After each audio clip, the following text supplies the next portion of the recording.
يابا حتى اخثر لبن بالبيت قوامه كلش ثخين وطعمه يخبل، نجيب جدر كبير ونخليه على النار، وراح نصب بيه كمية الحليب اللي نحتاجه، تقريبا كوبين. صراحة الكمية مو مهمة، ايش قد تريدون تسوون لبن خلوا كمية حليب.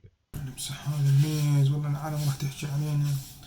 هسه يقول لك هذا كل ما يسوي حليب كله يجبه على الميز، وهاي نقصها من الفيديو وما تبين احسن شي. نضيف فوقها شوية حليب مبخر، هاي خطوة اختيارية، عندكم خلوا، ما عندكم خلوا حليب باودر هم يشتغل، بس حتى يصير عندنا حليب مركز، حتى شنو اللبن مالتنا يطلع قوامه ثخين. نخليه على نار وسط ونبقى نقلب بيه بهاي الطريقة، نشيل شوية حليب لي فوق ونصبه، شيل ونصبه. هاي ايش راح تسوي؟ راح تخلي بخار الماي كلها تتبخر ويتركز عندنا الحليب بعد أكثر، حتى شنو تعرفون اللبن مالتنا يصير بعد أثخن. وهاي الفقرة همينة تساعدنا انه ما يفور الحليب. ليش؟ يعني من الرفعة ونصبه الهواء يضرب بالحليب دا يبرد شوية، فحتى ما يغلي عندنا ويفور ويصير عندنا مسبح مال الحليب فوق ما ادري شنو واللاصق ما اعرف شو احكي.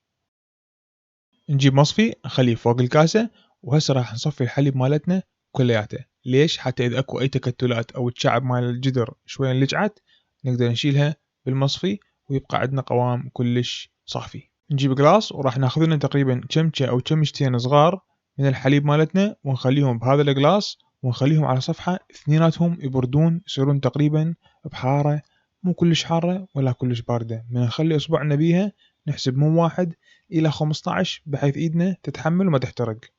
حتى ابرد الحليب مالتي بسرعة جبت كاسة خليت بيها مي بارد، وهسه راح اخلي بيها كاسة الحليب شوية شوية وعلى كيف حتى تبرد باسرع وقت ممكن. نجيب كمية الحليب اللي خليناها بالكوب وراح نجيب همينة شوي لبن نشتريه من السوبر ماركت، راح نخلي 3 خواشيق من اللبن العادي فوق الحليب ونخفقه كلش زين الى ان يذوب تماما.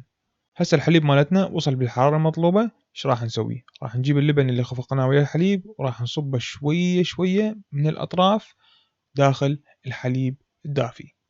شيل الكاسة ونخليها بصينية، أغطيهم كلياتهم بكاسة كبيرة، أجيب جود أخلي بيه كمية زينة من المي الحار اللي دا يغلي نخليه فوق الكاسة.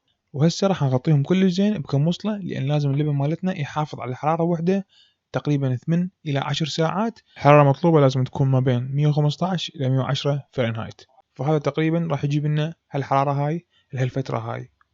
بعد 10 ساعات راح نجيب الكاسة وهسه راح نفتحها شوية شوية. ولا باعوا اللبن مالتنا شلون صار؟ طبعا لازم نفسه وصاير كلش ثخين. ايش راح نسوي؟ راح نشيله ونخليه بالثلاجة إلى أن يبرد تماما. صار الوقت برد اعتقد، طلع من الثلاجة. والله هذا اللبن مالتنا هسه راح نذوقه. بسم الله. تشوفون شلونه باعوا، شلون قوام باعوا. هذا اللبن الدرجة أولى، فد شي يا جماعة صمون عراقي.